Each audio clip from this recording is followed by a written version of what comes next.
Irmãos queridos, que privilégio, que bênção repartir com vocês nesta noite a preciosa palavra de Deus.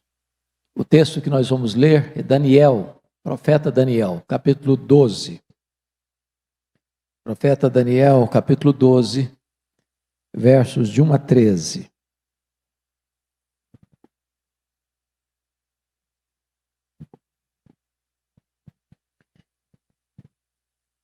Esse texto diz o seguinte: nesse tempo se levantará Miguel, o grande príncipe, o defensor dos filhos do teu povo.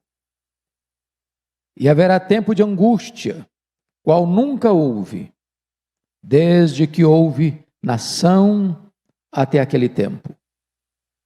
Mas naquele tempo será salvo o teu povo, todo aquele que for achado inscrito no livro. Muitos dos que dormem no pó da terra ressuscitarão, uns para a vida eterna, e outros para a vergonha e horror eterno. Os que forem sábios, pois, resplandecerão como o fulgor do firmamento, e os que a muitos conduzirem à justiça, como as estrelas, sempre e eternamente. Tu, porém, Daniel, encerra as palavras e sela o livro até o tempo do fim. Muitos o esquadrinharão e o saber se multiplicará. Então eu, Daniel, olhei, e eis que estavam em pé outros dois, um de uma banda do rio, o outro da outra. Um deles disse ao homem vestido de linho que estava sobre as águas do rio: quando se cumprirão estas maravilhas? Ouviu o homem vestido de linho que estava sobre as águas do rio, quando levantou a mão direita e a esquerda ao céu e jurou, por aquele que vive eternamente, que isso seria depois de um tempo, 2 tempos e metade de um tempo. E quando se acabar a destruição do poder do povo santo, estas coisas todas se cumprirão. Eu ouvi, porém, não entendi. Então eu disse: meu Senhor, qual será o fim dessas coisas? Ele respondeu: vai, Daniel, porque estas palavras estão encerradas e seladas até o tempo do fim. Muitos serão purificados, embranquecidos e provados. Mas os perversos procederão perversamente, e nenhum deles entenderá, mas os sábios entenderão. Depois do tempo em que o sacrifício diário for tirado, e posta a abominação desoladora, haverá ainda 1290 dias. Bem-aventurado o que espera e chega até 1335 dias. Tu, porém, segue o teu caminho até o fim, pois descansarás, e ao fim dos dias te levantarás para receber a tua herança. Amém. Eu quero conversar um pouco com os meus irmãos nesta noite sobre o tema o fim do mundo. O fim do mundo. É sabido de todos vocês que Daniel é considerado o Apocalipse do Antigo Testamento. Daniel tem uma parte histórica que vai dos capítulos 1 a 6 e uma parte profética, apocalíptica, que vai do capítulo 7 ao capítulo 12. Esse texto, de uma maneira brilhante e até eloquente, traz-nos uma descrição desse tempo do fim. Como se Deus levantasse a ponta do véu, acendesse as luzes no palco da história, para revelar para nós o que acontecerá nesse tempo do fim. Vários eventos são aqui descritos como que os sinais dessa segunda vinda de Cristo e do fim do mundo. E os sinais da segunda vinda de Cristo estão aí, notórios, absolutamente eloquentes a todos nós. E Jesus nos alertou sobre eles, no seu sermão profético: o engano religioso, as guerras, os rumores de guerras, os terremotos, as pestilências, que hoje chamaríamos de uma pandemia, o esfriamento do amor, o crescimento da iniquidade, a apostasia e o levantamento do homem da iniquidade. Hoje eu gostaria então de pensar com vocês alguns aspectos do fim do mundo à luz desse texto. E o primeiro ponto que eu destaco são fatos marcantes do tempo do fim.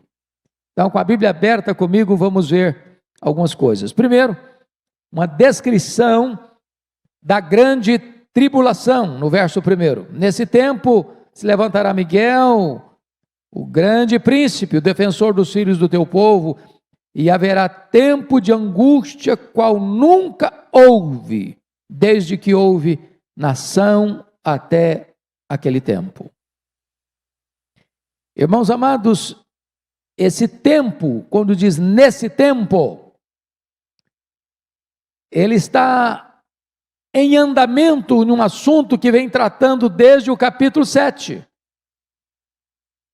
passando pelo capítulo 8, entrando no capítulo 11, e eu queria que você entendesse que tempo é esse. É o tempo do levantamento do anticristo. Veja comigo o capítulo 7, por gentileza, verso 21. Eu olhava e eis que este chifre fazia guerra contra os santos e prevalecia contra eles. No mesmo capítulo 7, verso 25, proferirá palavras contra o Altíssimo, magoará os santos do Altíssimo, e cuidará em mudar os tempos e a lei. E os santos lhes serão entregues nas mãos por um tempo, 2 tempos e metade de um tempo. Ainda veja comigo o capítulo 11, verso 36. A descrição desse tempo. Está escrito aí no versículo 36. Este rei fará segundo a sua vontade, e se levantará, e se engrandecerá sobre todo Deus. Contra o Deus dos deuses falará coisas incríveis, será próspero, até que se cumpra a indignação, porque aquilo que está determinado será feito. E agora veja o capítulo 12, versículo 11. Depois do tempo em que o sacrifício diário for tirado e posta a abominação desoladora, haverá ainda 1290 dias. Isso está exatamente de acordo com Apocalipse capítulo 13. Eu vou ler, vocês me acompanhem por gentileza, no capítulo 13 de Apocalipse, versos 7 e 8. Está escrito o seguinte, falando do anticristo. Vejam aí, foi-lhe dado também que pelejasse contra os santos e os vencesse. Deu-se-lhe ainda autoridade sobre cada tribo, povo, língua e nação. E adorá-lo-ão todos os que habitam sobre a terra, aqueles cujos nomes não foram escritos no livro da vida do Cordeiro, que foi morto desde a fundação do mundo. Então preste atenção que este homem da iniquidade, o filho da perdição, se levantará nesse tempo do fim. E ele falará contra o Altíssimo, ele magoará os santos do Altíssimo, ele perseguirá o povo de Deus. E diz a Bíblia que todos vão adorá-lo, todos, em todos os povos, em todas as línguas, em todas as nações, exceto os que têm o selo de Deus. Em outras palavras, nenhum crente salvo pela graça vai seguir o anticristo.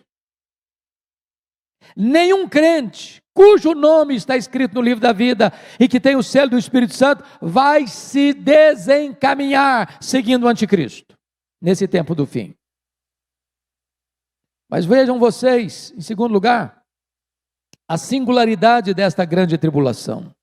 Porque o verso 1, voltando para Daniel 12, por gentileza, está mostrando que essa tribulação vai ser uma tribulação única, singular, sem paralelos na história.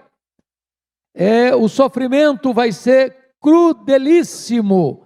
E Daniel faz questão de descrever isso nessas palavras. Vejam vocês, haverá tempo de angústia, qual nunca houve, desde que houve nação até aquele tempo. A Bíblia descreve esse período como o pouco tempo de Satanás, a grande tribulação, também de o aparecimento do homem da iniquidade e a grande apostasia. Todas essas expressões retratam o mesmo período, que é o período do levantamento do homem da iniquidade. A palavra iniquidade lá é o homem sem lei, é por isso que vai mudar as leis, que não vai obedecer lei. É um governo absolutista. E ao mesmo tempo vem esta tribulação sem paralelos, sem paralelos.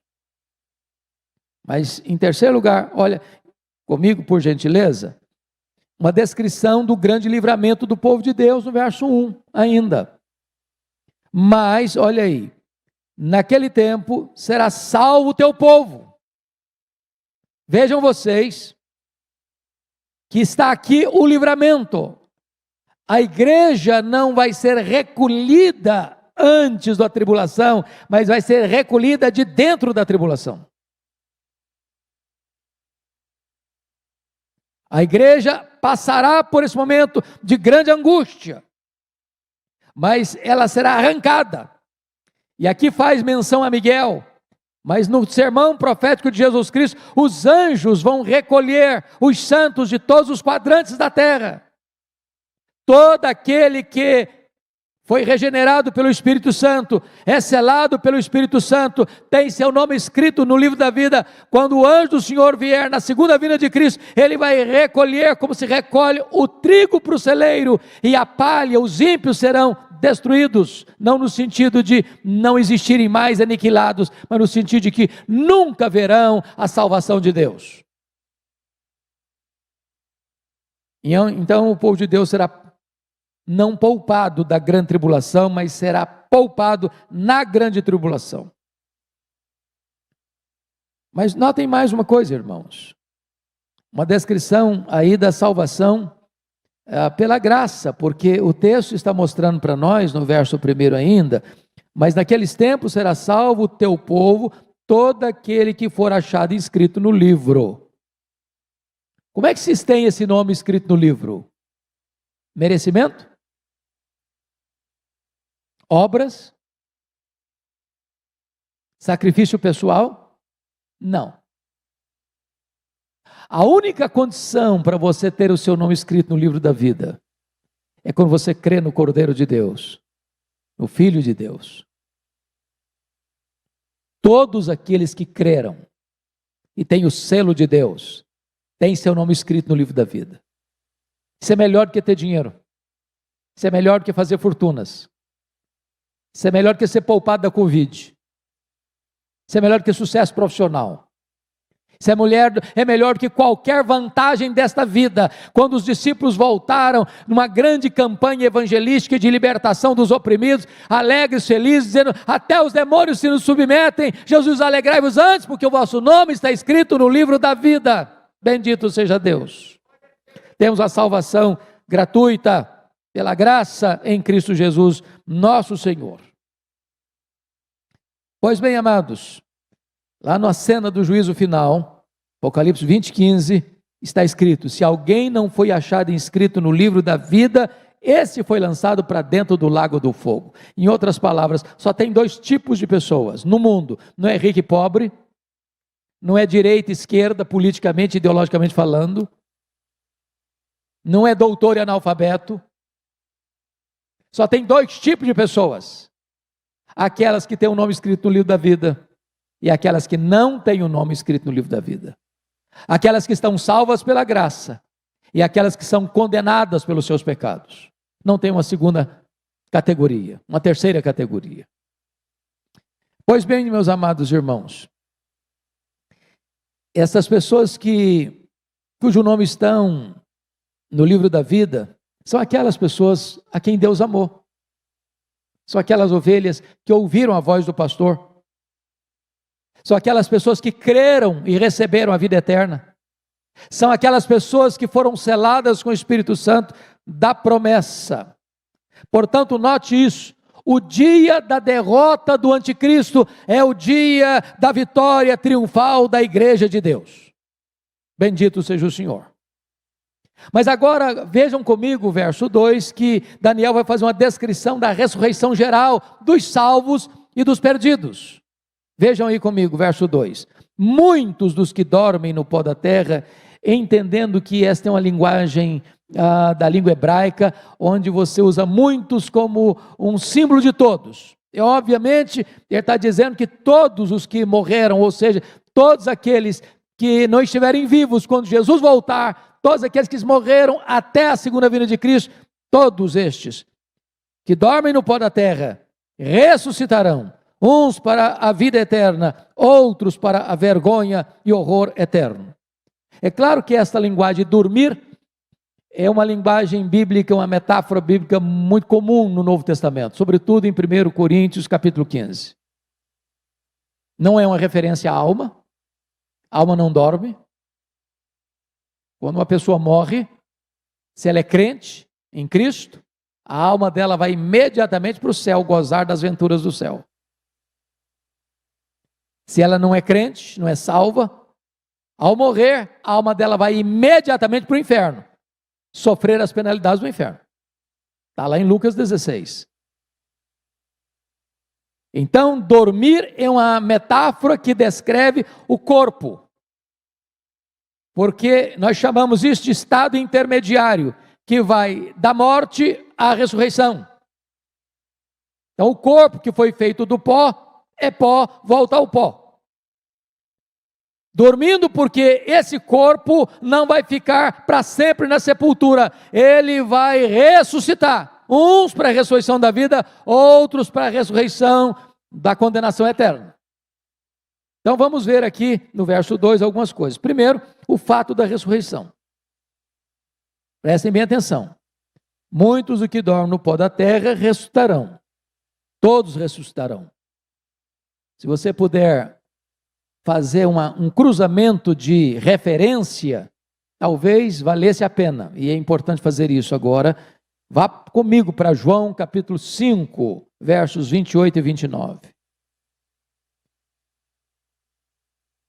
Porque algumas pessoas imaginam que não seja isto que está escrito na Bíblia, mas vamos ler isso porque isso é importante. Está escrito o seguinte, João capítulo 8, versos 28 e 29. Disse-lhe Jesus: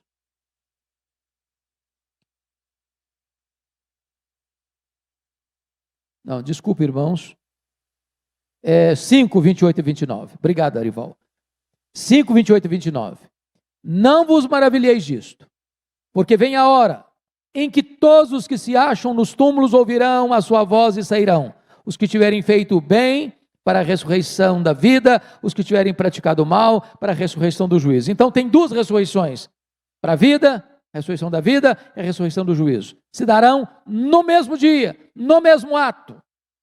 Não tem essa ideia de que os salvos vão ter uma ressurreição primeira, só depois os outros que não foram salvos terão uma segunda ressurreição num outro período. Não. Quando Jesus voltar, os mortos vão ressuscitar, vão ouvir a sua voz e vão sair do túmulo, uns para a ressurreição da vida, outros para a ressurreição do juízo. Esse é o tempo do fim. É na segunda vinda de Cristo. E notem mais, o texto vai nos informar que tem dois tipos de pessoas que ressuscitam. No versículo 2 está claro isso, voltando para Daniel, por favor. Porque está claro aí aos irmãos que há dois tipos de pessoas que morrem, o crente e o incrédulo. A morte não é um varão, não é uma varinha de condão que muda uma pessoa de ímpia para um santo. Morreu ímpio, ressuscita para a condenação. Morreu salvo, ressuscita para a vida eterna.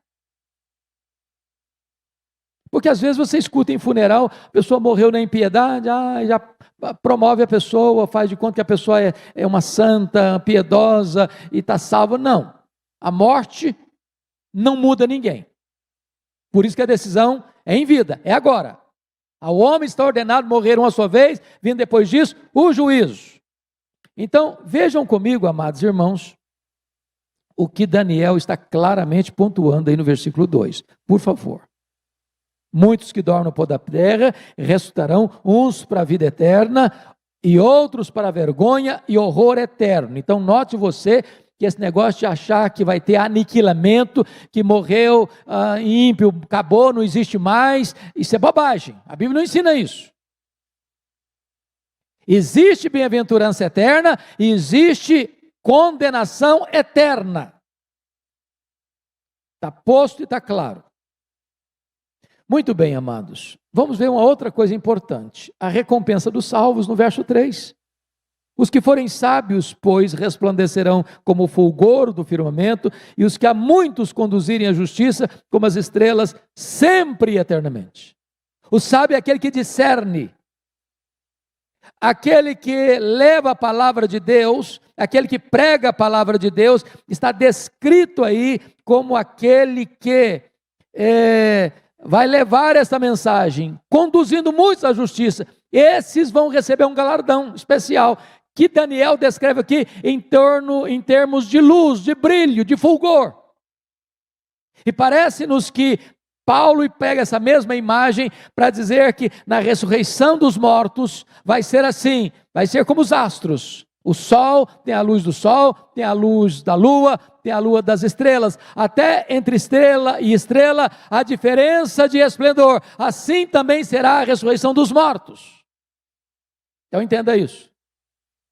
Quando você leva as pessoas ao conhecimento do Evangelho, e pessoas são alcançadas pela graça de Deus, por seu intermédio, pela sua mensagem, pelo seu envolvimento, pela sua dedicação à pregação, ao testemunho da palavra de Deus, a recompensa que na ressurreição dos mortos, o seu corpo vai brilhar como o sol na sua força e no seu fulgor. Que coisa preciosíssima!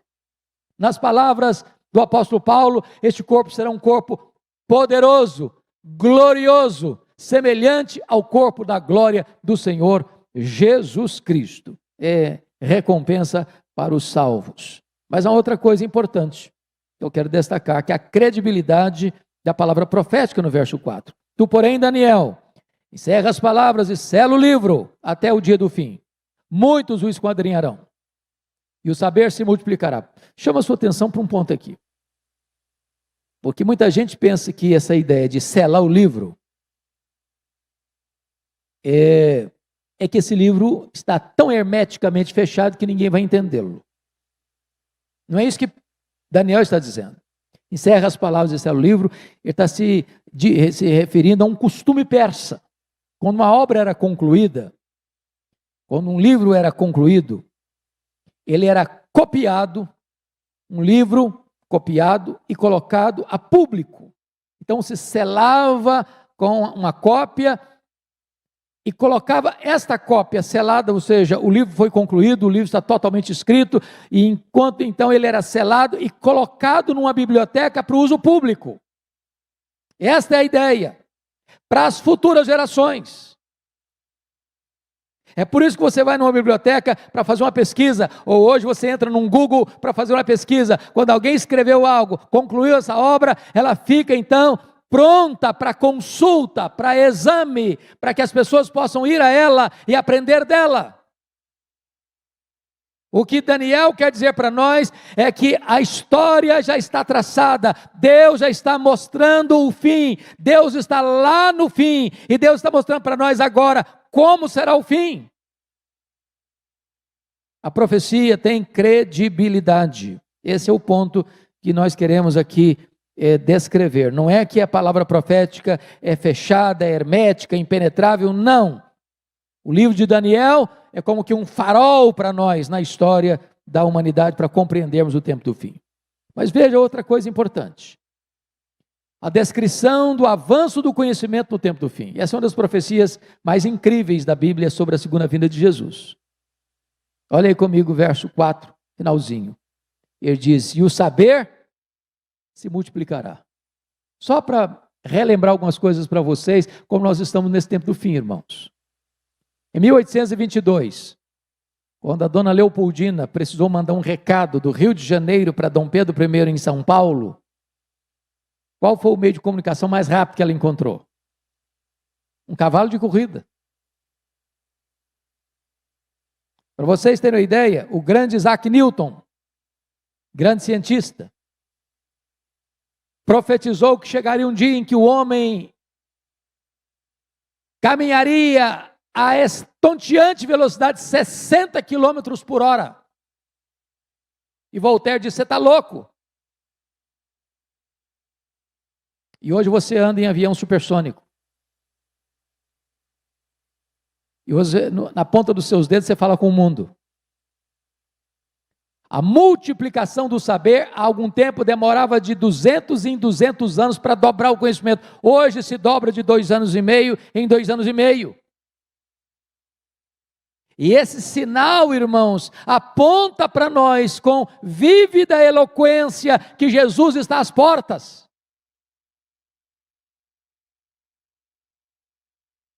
Quando se dará esse tempo do fim? Olha comigo os versos 5 a 7, no verso 6, está escrito o seguinte: tornou ela, ou melhor, no versículo 6, um deles disse ao homem vestido de linho, esse homem vestido de linho, conforme o capítulo 10, versículo 5, é o próprio Senhor Jesus pré-encarnado, que estava sobre as águas do rio. Quando se cumprirão estas coisas? É a pergunta, quando vai acontecer? E a resposta, irmãos, é um pouco enigmática para nós, porque é uma linguagem figurada, assim como figuradas são as mensagens apocalípticas. Então note comigo o verso 7, ouviu o homem vestido de linho, que é o próprio Senhor, estava sobre as águas do rio, quando levantou a mão direita e a esquerda ao céu e jurou por aquele que vive eternamente, que isso seria depois de um tempo, 2 tempos e metade de um tempo. E quando se acabar a destruição do poder do povo santo, essas coisas todas se cumprirão. A grande questão é, o que é um tempo, 2 tempos, metade de um tempo? Alguns estudiosos da escatologia querem dizer 3 anos e meio de grande tribulação. Mas essa é uma linguagem figurada. Nós não podemos pegar essa estatística, ou essa data aqui, e literalizá-la. Isso é uma linguagem que representa todo o período da igreja cristã. Porque as profecias estão se cumprindo, irmãos. O tempo do fim, à luz do Novo Testamento, chegou com a primeira vinda do Senhor Jesus e vai até a segunda vinda do Senhor Jesus. Esses sinais estão acontecendo ao longo da história da igreja. O que nós precisamos entender é que na medida que estiver aproximando mais e mais e mais do fim, eles se intensificarão. Na linguagem de William Hendrickson, é a espécie do paralelismo progressivo, cada vez mais nos aproximando desse tempo do fim. Então preste bem atenção nisso. O anticristo será abatido no auge do seu poder. E a igreja resgatada no auge da sua aflição. Quando o homem estiver olhando, não tem esperança para a igreja, o mal está prevalecendo, o diabo está dominando, a força do mal está colocando seus tentáculos em todos os níveis do poder, poder político, poder econômico, poder científico, poder filosófico, poder sociológico, poder de toda ordem, e o mundo diz, a igreja está massacrada, a igreja está abafada, a igreja está sofrida. É nesse tempo que o Senhor vem e mata o anticristo e resgata a sua noiva. Louvado seja o Senhor. O mal será destruído, não quando estiver em baixa, mas em seu auge.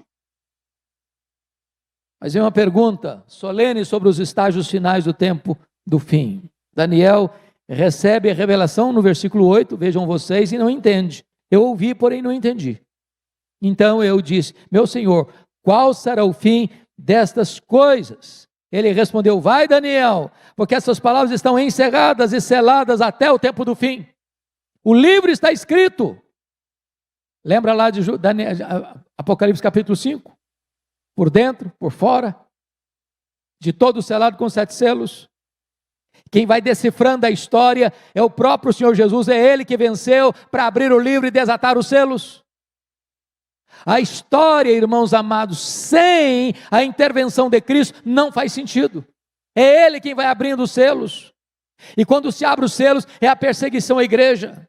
E em virtude disso, vem as trombetas, que é o juízo de Deus ao mundo, chamando o mundo ao arrependimento. Tudo está determinado, o Cordeiro está no trono e ele tem as rédeas da história nas suas mãos.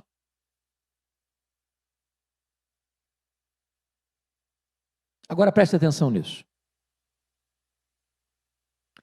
Escatologia, doutrina das últimas coisas, não é para especulação.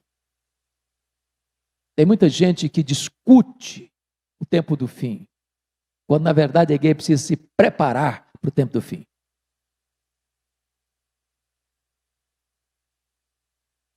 A resposta a Daniel é que estas palavras estão encerradas e seladas até o fim. Em outras palavras, o que foi revelado terá seu cumprimento no tempo do fim. Portanto, a profecia não nos foi dada a fim de satisfazer nossa curiosidade, mas trazer-nos a fé, sustentar-nos nessa fé. O objetivo é alimentar não a nossa curiosidade escatológica, mas preparar-nos para entender que Deus é soberano, Ele está no controle e a vitória decisiva é de Cristo e da sua igreja. Agora notem comigo alguns fatos para encerrar.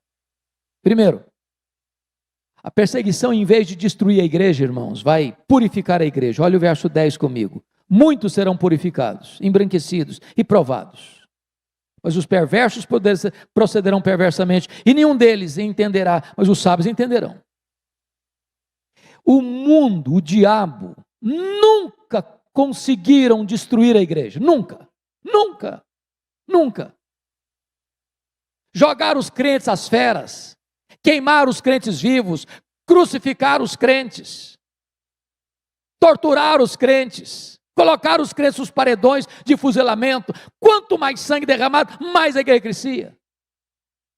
Porque quando um crente morre pela sua fé, diz a Bíblia, o diabo, o anticristo, as forças do mal estão matando o crente, mas o crente ao morrer, em vez de apostatar da fé, está vencendo o diabo pela palavra do testemunho e o sangue do Cordeiro. A igreja é invencível. Então a perseguição purifica a igreja, mas não destrói a igreja. A igreja não vai ser destruída, ela vai ser arrebatada. É o que a Bíblia ensina. Segundo, a perseguição não tirará o discernimento da igreja. Nenhum deles entenderá, mas os sábios entenderão. O mundo está confuso, irmãos. Você vê tanto ímpio aí, seja imposto de poder, de comando, com a caneta na mão, achando que discerne as coisas, discerne nada. Discerne nada. Estão cegos. E quem cegou o entendimento dos incrédulos é o diabo. Mas os servos de Deus, os filhos de Deus, têm discernimento do fim. Tem discernimento do fim. Terceiro, a perseguição não tirará a paciência triunfadora da igreja. Olha os versículos 11 e 12. Depois do tempo em que o sacrifício diário for tirado e posta a abominação desoladora, haverá ainda 1290 dias. Bem-aventurado, diz a Escritura, o que espera e chega até 1335 dias. São dias, são termos figurados para descrever ao longo da história, mas a igreja vai tendo paciência, a igreja não se desespera, a igreja não joga a toalha, a igreja não recua, a igreja sabe que a sua vida está nas mãos do Senhor, e ninguém pode tirar-nos das mãos do Cordeiro de Deus, porque Ele é o nosso pastor. O que na verdade a profecia quer nos dizer, irmãos, é que a igreja está nas mãos de Deus, e ela deve ter paciência para aguardar o tempo de Deus. Nas palavras de Jesus, sê fiel até a morte, e dar-te-ei a coroa da vida. Muito bem, mas para fechar, em último lugar, a perseguição não roubará a recompensa da igreja. Olha o versículo 13. Tu, porém, segue o teu caminho até o fim, pois descansarás, e ao fim dos dias te levantarás para receber a tua herança. Bendito seja Deus. Irmãos, um crente pode ser preso, ele pode ser torturado, pode lhe tirar pão, tirar as vestes, massacrá-lo, torturá-lo, intimidá-lo, prendê-lo, matá-lo. Mas nada pode tirar a vitória do crente. Ao fim ele se levantará. Ao fim ele será convocado das alturas. Porque quando a Bíblia diz, quando Jesus voltar, aqueles que estão lá no céu voltam, é o lugar de receber a herança. Lá não tem choro, lá não tem dor, lá não tem luto, lá não tem mais tristeza. Então concluo com duas palavras muito breves. Primeiro, nenhum dos filhos de Deus, selados com o Espírito Santo de Deus, vai se perder. Aproprie-se disso, irmão. A salvação é uma dádiva de Deus, garantida por Deus, e ninguém pode tomá-la de você, porque quem deu a você é fiel para assegurá-la. Eu sei em quem tenho crido, e estou certo que Ele é poderoso para guardar o meu depósito até o dia final, disse o apóstolo Paulo. Segundo, irmãos, vale a pena servir a Deus. Vale a pena. Vale a pena.